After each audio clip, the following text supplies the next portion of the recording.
ആകാശവാണി.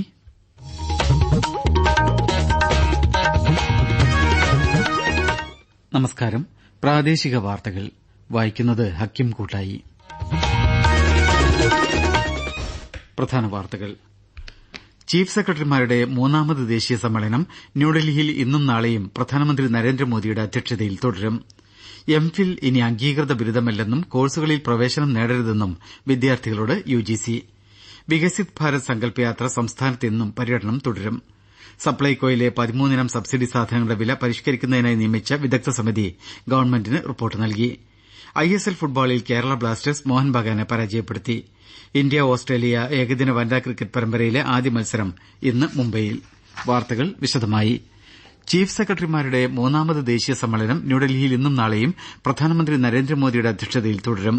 കേന്ദ്ര ഗവൺമെന്റ് പ്രതിനിധികൾ, ചീഫ് സെക്രട്ടറിമാർ, സംസ്ഥാനങ്ങളിലെയും കേന്ദ്രഭരണ പ്രദേശങ്ങളിലെയും മുതിർന്ന ഉദ്യോഗസ്ഥർ എന്നിവരുൾപ്പെടെ 200-ലധികം പേർ ഇന്നലെ ആരംഭിച്ച 3 ദിവസത്തെ സമ്മേളനത്തിൽ പങ്കെടുക്കുന്നുണ്ട്. ന്യൂസ് ഡെസ്കിൽ നിന്ന് കൂടുതൽ വിവരങ്ങൾ. ഗവൺമെന്റ് സംവിധാനങ്ങൾ ശക്തിപ്പെടുത്തുന്നതിലൂടെ ജനങ്ങൾക്ക് മെച്ചപ്പെട്ട ജീവിത നിലവാരം കൈവരിക്കുന്നതിന് യോജിച്ച പ്രവർത്തനത്തിന് സമ്മേളനം സംവിധാനമൊരുക്കും. ജീവിതം സുഗമമാക്കുക എന്നതിലാണ് സമ്മേളനം പ്രധാനമായും ശ്രദ്ധ കേന്ദ്രീകരിക്കുന്നത്. സംസ്ഥാനങ്ങളുമായി സഹകരിച്ച് യോജിച്ച പ്രവർത്തനത്തിന് പൊതുവികസന അജണ്ടയും രൂപരേഖയും തയ്യാറാക്കുന്നതിനും നടപ്പാക്കുന്നതിനും സമ്മേളനം ഊന്നൽ നൽകും. ഭൂമിയും സ്വത്തും, വൈദ്യുതി, കുടിവെള്ളം, ആരോഗ്യം, സ്കൂൾ വിദ്യാഭ്യാസം എന്നിവയാണ് സമ്മേളനത്തിൽ ചർച്ച ചെയ്യുന്ന 5 ഉപവിഷയങ്ങൾ. ഇവയ്ക്ക് പുറമെ സൈബർ സുരക്ഷയിൽ ഉയർന്നുവരുന്ന വെല്ലുവിളികൾ, നിർമ്മിത ബുദ്ധിയെക്കുറിച്ചുള്ള കാഴ്ചപ്പാടുകൾ, അഭിലാഷ ബ്ലോക്കുകളിലെയും ജില്ലകളിലെയും പരിപാടികൾ, പദ്ധതികളിലും സ്വയംഭരണ സ്ഥാപനങ്ങളിലും മൂലധന ചെലവ് വർദ്ധിപ്പിക്കുന്നതിലും ഭരണത്തിൽ നിർമ്മിത ബുദ്ധി ഉപയോഗിക്കുന്നതിലും സംസ്ഥാനങ്ങളുടെ പങ്ക് എന്നിവ സംബന്ധിച്ചും പ്രത്യേക സെഷനുകളുണ്ടാകും. പ്രസാർ ഭാരതിയും മലേഷ്യയിലെ റേഡിയോ ടെലിവിഷൻ മലേഷ്യയും തമ്മിൽ പ്രക്ഷേപണ സഹകരണത്തിനായി ഇന്ത്യയും മലേഷ്യയും കഴിഞ്ഞ മാസം 7-ന് ഒപ്പുവെച്ച ധാരണാപത്രം കേന്ദ്രമന്ത്രിസഭ അംഗീകരിച്ചു. പ്രക്ഷേപണം, വാർത്താവിനിമയം, ദൃശ്യശ്രാവ്യ പരിപാടികൾ എന്നീ മേഖലകളിൽ സഹകരണം ശക്തമാക്കുന്നതിനാണ് ധാരണാപത്രം ഒപ്പുവെച്ചത്. ഇതോടെ വിവിധ രാജ്യങ്ങളുമായി പ്രസാർ ഭാരതി ഒപ്പുവെച്ച ധാരണാപത്രങ്ങളുടെ എണ്ണം 46ആയി. എംഫിൽ ഇനി അംഗീകൃത ബിരുദമല്ലെന്നും കോഴ്സുകളിൽ പ്രവേശനം നേടരുതെന്നും വിദ്യാർത്ഥികൾക്ക് യുജിസി നിർദ്ദേശം നൽകി. സർവകലാശാലകൾ എംഫിൽ കോഴ്സുകൾ നടത്തരുതെന്നും യുജിസി സർക്കുലറിലൂടെ അറിയിച്ചു. 2023-24 വർഷത്തിൽ എംഫിൽ കോഴ്സുകളിലേക്ക് പ്രവേശനത്തിനായി ചില സർവകലാശാലകൾ അപേക്ഷ ക്ഷണിച്ച പശ്ചാത്തലത്തിലാണ് യുജിസി സർക്കുലർ പുറത്തിറക്കിയത്. എംഫിൽ കോഴ്സ് നേരത്തെ യുജിസി റദ്ദാക്കിയിരുന്നു. യുജിസി 2022 റെഗുലേഷൻ 14-ൽ ഉന്നത വിദ്യാഭ്യാസ സ്ഥാപനങ്ങൾ എംഫിൽ ബിരുദം നൽകരുതെന്ന് നിർദ്ദേശിച്ചിരുന്നു. 2022 നിയന്ത്രണത്തിന് മുൻപ് നേടിയ എംഫിൽ ബിരുദം അംഗീകൃതമായി തുടരുമെന്നും യുജിസി അറിയിച്ചു. കേന്ദ്ര ഗവൺമെന്റിന്റെ വിവിധ ജനക്ഷേമ വികസന പദ്ധതികൾ ജനങ്ങളിലെത്തിക്കാനും പദ്ധതികളിൽ നിന്ന് പ്രയോജനം ലഭിച്ചവരുടെ അനുഭവങ്ങൾ മനസ്സിലാക്കുന്നതിനുമായി സംഘടിപ്പിക്കുന്ന വികസിത് ഭാരത് സങ്കല്പ് യാത്ര സംസ്ഥാനത്ത് ഇന്നും പര്യടനം തുടരും.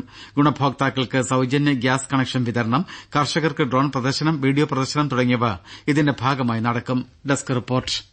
തിരുവനന്തപുരത്ത് നന്ദിയോട്, പെരിങ്ങമല പഞ്ചായത്തുകളിലാണ് ഇന്ന് പര്യടനം. എറണാകുളം ജില്ലയിൽ രാവിലെ ഇലഞ്ഞിയിലും ഉച്ചകഴിഞ്ഞ് മണീട് ഗ്രാമപഞ്ചായത്തിലും പര്യടനം നടത്തും. മലപ്പുറത്ത് മൊറയൂർ, കോഡൂർ പഞ്ചായത്തുകളിൽ യാത്രയെത്തും. പാലക്കാട് ജില്ലയിലെ നഗരപ്രദേശങ്ങളിലെ യാത്ര അവസാനിച്ചു. ശ്രീകൃഷ്ണപുരം, വെളിനേഴി പഞ്ചായത്തുകളിൽ ഇന്ന് പര്യടനം നടത്തും. കോഴിക്കോട്ട് തുറയൂർ, തിക്കോടി പഞ്ചായത്തുകളിലാണ് യാത്ര. കണ്ണൂർ ജില്ലയിൽ ഇന്ന് തില്ലങ്കേരി, മാലൂർ പഞ്ചായത്തുകളിലും ശ്രീകണ്ഠാപുരം ടൌണിലും ഇരിട്ടി പാലത്തിന് സമീപവും യാത്ര എത്തിച്ചേരും. ഇന്ത്യൻ നാഷണൽ കോൺഗ്രസ് സ്ഥാപക ദിനം ഇന്ന്.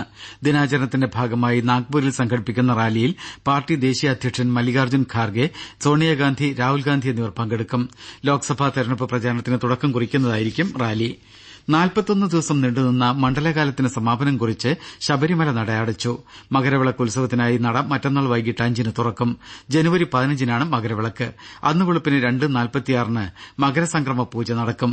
മകരവിളക്കിനായി നട തുറക്കുന്നതുവരെ പന്തളം കൊട്ടാരത്തിൽ തിരുവാഭരണ ദർശനമുണ്ടാവില്ലെന്ന് കൊട്ടാരം നിർവാഹക സംഘം സെക്രട്ടറി അറിയിച്ചു. അടുത്ത മാസം 13-നാണ് തിരുവാഭരണ പേടകങ്ങളും വഹിച്ച് ഘോഷയാത്ര പന്തളത്ത് നിന്ന് സന്നിധാനത്തേക്ക് പുറപ്പെടുന്നത്. കുടുംബശ്രീയുടെ സംസ്ഥാനതല ബാലപാർലമെന്റ് ഇന്ന് പഴയ നിയമസഭാ മന്ദിരത്തിൽ സംഘടിപ്പിക്കും. ജനാധിപത്യ സംവിധാനത്തിന്റെ പ്രാധാന്യവും വ്യാപ്തിയും മനസ്സിലാക്കുന്നതിന് അവസരമൊരുക്കാനും കുട്ടികളുടെ അവകാശങ്ങൾ ഉറപ്പുവരുത്താനും ലക്ഷ്യമിട്ടാണ് ബാലപാർലമെന്റ് സംഘടിപ്പിക്കുന്നത്. സംസ്ഥാനത്ത് കുടുംബശ്രീയുടെ നേതൃത്വത്തിൽ സംഘടിപ്പിച്ച ജില്ലാതല ബാലപാർലമെന്റുകളിൽ മികച്ച പ്രകടനം കാഴ്ചവെച്ച 154 കുട്ടികളും അട്ടപ്പാടിയിലെ 11 കുട്ടികളും ഉൾപ്പെടെ ആകെ 165 പേരാണ് ബാലപാർലമെന്റിൽ പങ്കെടുക്കുന്നത്. പ്രാദേശിക വാർത്തകളാണ് കേൾക്കുന്നത്. സപ്ലൈകോ വിൽപ്പനശാലകളിലെ 13 സബ്സിഡി സാധനങ്ങളുടെ വില പരിഷ്കരിക്കുന്നതിനായി നിയമിച്ച 3-അംഗ വിദഗ്ധ സമിതി മന്ത്രി ജി.ആർ. അനിലിന് റിപ്പോർട്ട് നൽകി. റിപ്പോർട്ടിലെ ശുപാർശകൾ നടപ്പിലാക്കുന്നത് സംബന്ധിച്ച് മുഖ്യമന്ത്രിയുമായി ചർച്ച നടത്തിയ ശേഷം തീരുമാനമെടുക്കുമെന്ന് മന്ത്രി തിരുവനന്തപുരത്ത് അറിയിച്ചു. സബ്സിഡി സാധനങ്ങളുടെ നിലവിലെ വിപണി വിലയും സപ്ലൈകോയിലെ വിലയും തമ്മിലെ അന്തരം സപ്ലൈകോയുടെ പ്രവർത്തനത്തെ പ്രതികൂലമായി ബാധിക്കുമെന്ന ഗവൺമെന്റ് വിലയിരുത്തലിന്റെ അടിസ്ഥാനത്തിലാണ് വിദഗ്ധ സമിതി രൂപീകരിച്ച് റിപ്പോർട്ട് നൽകാൻ ആവശ്യപ്പെട്ടതെന്ന് മന്ത്രി പറഞ്ഞു. അന്താരാഷ്ട്ര തലത്തിൽ ശ്രദ്ധിക്കപ്പെടുന്ന ഉത്തരവാദിത്ത ടൂറിസത്തിന്റെ കേന്ദ്രങ്ങളായി ബേപ്പൂർ നിയോജക മണ്ഡലത്തിലെ പ്രദേശങ്ങളെ മാറ്റാൻ സാധിച്ചതായി മന്ത്രി പി.എ. മുഹമ്മദ് റിയാസ് പറഞ്ഞു. ഫറോക്കിൽ അന്താരാഷ്ട്ര ഉത്തരവാദിത്ത ടൂറിസം മേളയും ടെക്സ്റ്റൈൽ ആർട്ട് ഫെസ്റ്റും ഉദ്ഘാടനം ചെയ്യുകയായിരുന്നു മന്ത്രി. തദ്ദേശീയരുടെ ഉപജീവനത്തിന് ടൂറിസം സാധ്യത പ്രയോജനപ്പെടുത്തുക എന്നതാണ് ഉത്തരവാദിത്ത ടൂറിസത്തിന്റെ പ്രധാന ലക്ഷ്യമെന്നും മന്ത്രി അറിയിച്ചു. 3ാമത് ബേപ്പൂർ ഇന്റർനാഷണൽ ഫെസ്റ്റിവലിന്റെ ഭാഗമായി തീരത്തെത്തിയ നാവികസേന കപ്പലായ കബ്രയും കോസ്റ്റ് ഗാർഡിന്റെ ആര്യമാൻ കപ്പലും ഫെസ്റ്റിന്റെ 2ാം ദിനമായ ഇന്നലെ 2000-ഓളം പേർ സന്ദർശിച്ചു. നാളെ വരെ രാവിലെ 10 മുതൽ വൈകിട്ട് 5 വരെ പൊതുജനങ്ങൾക്ക് കപ്പലുകൾ സന്ദർശിക്കാൻ അവസരം ഒരുക്കിയിട്ടുണ്ട്. പുതുവത്സര ആഘോഷങ്ങൾക്ക് തുടക്കമിട്ട് കോഴിക്കോട് മാനാഞ്ചിറ ദീപാലകൃതമായി. ഇലുമിനേറ്റിംഗ് ജോയ് സ്പ്രെഡിംഗ് ഹാർമണി എന്ന പേരിൽ വിനോദസഞ്ചാര വകുപ്പാണ് ന്യൂ ഇയർ ലൈറ്റ് ഷോയും വിവിധ കലാപരിപാടികളും സംഘടിപ്പിക്കുന്നത്. ദീപാലങ്കാരങ്ങളുടെ സ്വിച്ച് ഓൺ മന്ത്രി പി.എ. മുഹമ്മദ് റിയാസ് നിർവഹിച്ചു. ഓരോ ആഘോഷവും മനുഷ്യരെ ഒന്നിപ്പിക്കുന്നതിന് അവസരമാണ് സൃഷ്ടിക്കുന്നതെന്ന് മന്ത്രി സജി ചെറിയാൻ പറഞ്ഞു. തളിപ്പറമ്പിൽ നടക്കുന്ന ഹാപ്പിനെസ് ഫെസ്റ്റിവലിന്റെ സാംസ്കാരിക സമ്മേളനം ഉദ്ഘാടനം ചെയ്യുകയായിരുന്നു മന്ത്രി. സ്വകാര്യ മേഖലയെ കൂടി പങ്കാളികളാക്കി കായിക സമ്പദ്ഘടന വികസിപ്പിക്കുകയും മികച്ച കായിക പശ്ചാത്തല സൌകര്യം ത്വരിതപ്പെടുത്തുകയുമാണ് അന്താരാഷ്ട്ര കായിക ഉച്ചകോടിയിലൂടെ ലക്ഷ്യമിടുന്നതെന്ന് മന്ത്രി വി. അബ്ദുറഹിമാൻ പറഞ്ഞു. സംസ്ഥാന ഗവൺമെന്റ് സംഘടിപ്പിക്കുന്ന പ്രഥമ അന്താരാഷ്ട്ര കായിക ഉച്ചകോടിയുടെ സംഘാടക സമിതി രൂപീകരണ യോഗത്തിൽ തിരുവനന്തപുരത്ത് സംസാരിക്കുകയായിരുന്നു മന്ത്രി. സംസ്ഥാനത്തിന്റെ സമ്പദ്ഘടനയിൽ കായിക മേഖലയുടെ സംഭാവന 5% ഉയർത്തുന്നതിന് പദ്ധതികളാണ് നടപ്പിലാക്കി വരുന്നതെന്നും മന്ത്രി അറിയിച്ചു. ഐഎസ്എൽ ഫുട്ബോളിൽ കേരള ബ്ലാസ്റ്റേഴ്സിന് തകർപ്പൻ ജയം. കൊൽക്കത്തയിൽ എതിരില്ലാത്തൊരു ഗോളിന് അവർ മോഹൻ ബഗാനെ പരാജയപ്പെടുത്തി. ജയത്തോടെ 26 പോയിന്റുമായി ബ്ലാസ്റ്റേഴ്സ് പോയിന്റ് പട്ടികയിൽ ഒന്നാമതെത്തി. ഇന്ന് ചെന്നൈയിൻ എഫ്.സി. മുംബൈ സിറ്റി എഫ്.സിയെ നേരിടും. രാത്രി 8-ന് മുംബൈ ഫുട്ബോൾ അരീനയിലാണ് മത്സരം. ഇന്ത്യ ഓസ്ട്രേലിയ ഏകദിന വനിതാ ക്രിക്കറ്റ് പരമ്പരയിലെ ആദ്യ മത്സരം ഇന്ന് മുംബൈയിൽ. 3 മത്സരങ്ങളാണ് പരമ്പരയിൽ ഉൾപ്പെടുത്തിയിരിക്കുന്നത്. വാങ്കഡെ സ്റ്റേഡിയത്തിൽ ഉച്ചയ്ക്ക് 1:30-നാണ് മത്സരം. സെഞ്ചൂരിയനിൽ ഇന്ത്യ ദക്ഷിണാഫ്രിക്ക ഫ്രീഡം ട്രോഫി ക്രിക്കറ്റ് ടെസ്റ്റിന്റെ 2ാം ദിനമായ ഇന്നലെ കളി അവസാനിക്കുമ്പോൾ ദക്ഷിണാഫ്രിക്കയ്ക്ക് 11 റൺസിന്റെ 1ാം ഇന്നിംഗ്സ് ലീഡ്. ആദ്യ ഇന്നിംഗ്സിൽ ഇന്ത്യ 245 റൺസിന് പുറത്തായി. മറുപടി ബാറ്റിംഗിൽ ദക്ഷിണാഫ്രിക്ക 5 വിക്കറ്റിന് 256 റൺസെടുത്തു. ഭുവനേശ്വരിൽ നടന്ന അഖിലേന്ത്യാ അന്തർ സർവകലാശാല യോഗാസന വനിതാ ചാമ്പ്യൻഷിപ്പിൽ ചരിത്രത്തിലാദ്യമായി കാലിക്കറ്റ് സർവകലാശാല കിരീടം ചൂടി. അണ്ണാ സർവകലാശാലയിൽ നടന്ന ദക്ഷിണേന്ത്യാ മത്സരത്തിൽ 12ാം സ്ഥാനത്തായിരുന്ന കാലിക്കറ്റ് അഖിലേന്ത്യാ മത്സരത്തിൽ കിരീടം ചൂടി ചരിത്ര നേട്ടം കൈവരിച്ചു. 1246 പോയിന്റ് നേടിയാണ് കാലിക്കറ്റ് 1ാം സ്ഥാനം നേടിയത്. കല്യാണി സർവകലാശാലയ്ക്കാണ് 2ാം സ്ഥാനം. ആതിഥേയരായ കലിംഗ സർവകലാശാല 3ാമതെത്തി. കാലിക്കറ്റിന്റെ അനുഷ സി.എം വ്യക്തിഗത ചാമ്പ്യൻഷിപ്പിൽ 2ാം സ്ഥാനം നേടി. മലയാള പ്രൊഫഷണൽ നാടകരംഗത്ത് ഗായകൻ, നടൻ, സംഗീത സംവിധായകൻ എന്നീ നിലകളിൽ ശ്രദ്ധേയനായിരുന്ന ആലപ്പി ബെന്നി എന്ന ബെന്നി ഫെർണാണ്ടസ് പത്തനാപുരത്ത് അന്തരിച്ചു. അദ്ദേഹത്തിന് 72 വയസ്സായിരുന്നു. കെഎസ്ആർടിസി സിറ്റി ബസ്സുകളിൽ പരീക്ഷണാർത്ഥം ഇന്നു മുതൽ ടിക്കറ്റുകൾക്ക് ഓൺലൈൻ പണമിടപാട് സൌകര്യങ്ങൾ ഏർപ്പെടുത്തും. പ്രാരംഭഘട്ടത്തിൽ തിരുവനന്തപുരം ജില്ലയിലെ സ്വിഫ്റ്റ് ബസ്സുകൾ ഉപയോഗിച്ച് ഓപ്പറേറ്റ് ചെയ്യുന്ന 90 സിറ്റി സർക്കുലർ സർവീസുകളിലും പോയിന്റ് ടു പോയിന്റ് സർവീസുകളിലുമാണ് ഇന്നു മുതൽ പരീക്ഷണാർത്ഥം ഇത് നടപ്പാക്കുന്നത്.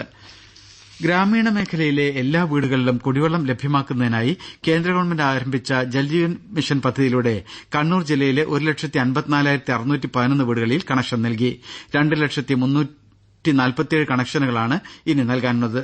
ജൽജീവൻ മിഷൻ പദ്ധതി നടപ്പാക്കുന്ന ജില്ലാതല ശുചിത്വ മിഷന്റെ യോഗത്തിലാണ് ഇക്കാര്യം അറിയിച്ചത്. സ്ത്രീ നാടകവേദിയായ നിരീക്ഷ സംഘടിപ്പിക്കുന്ന രണ്ടാമത് ദേശീയ വനിതാ നാടകോത്സവത്തിന് തിരുവനന്തപുരത്ത് തിരിശല ഉയർന്നു. ശ്രീലങ്കൻ നാടക പ്രവർത്തക റുവന്തി ഡെ ചിക്കേര നാടകോത്സവം ഉദ്ഘാടനം ചെയ്തു. പ്രധാന വാർത്തകൾ വീണ്ടും. ചീഫ് സെക്രട്ടറിമാരുടെ മൂന്നാമത് ദേശീയ സമ്മേളനം ന്യൂഡൽഹിയിൽ ഇന്നും നാളെയും പ്രധാനമന്ത്രി നരേന്ദ്രമോദിയുടെ അധ്യക്ഷതയിൽ തുടരും. എംഫിൽ ഇനി അംഗീകൃത ബിരുദമല്ലെന്നും കോഴ്സുകളിൽ പ്രവേശനം നേടരുതെന്നും വിദ്യാർത്ഥികളോട് യുജിസി. വികസിത് ഭാരത് സങ്കല്പയാത്ര സംസ്ഥാനത്ത് ഇന്നും പര്യടനം തുടരും. സപ്ലൈകോയിലെ 13 സബ്സിഡി സാധനങ്ങളുടെ വില പരിഷ്കരിക്കുന്നതിനായി നിയമിച്ച വിദഗ്ധ സമിതി ഗവൺമെന്റിന് റിപ്പോർട്ട് നൽകി. ISL ഫുട്ബോളിൽ കേരള ബ്ലാസ്റ്റേഴ്സ് മോഹൻ ബഗാനെ പരാജയപ്പെടുത്തി. ഇന്ത്യ ഓസ്ട്രേലിയ ഏകദിന വനിതാ ക്രിക്കറ്റ് പരമ്പരയിലെ ആദ്യ മത്സരം ഇന്ന് മുംബൈയിൽ. പ്രാദേശിക വാർത്തകൾ കഴിഞ്ഞു.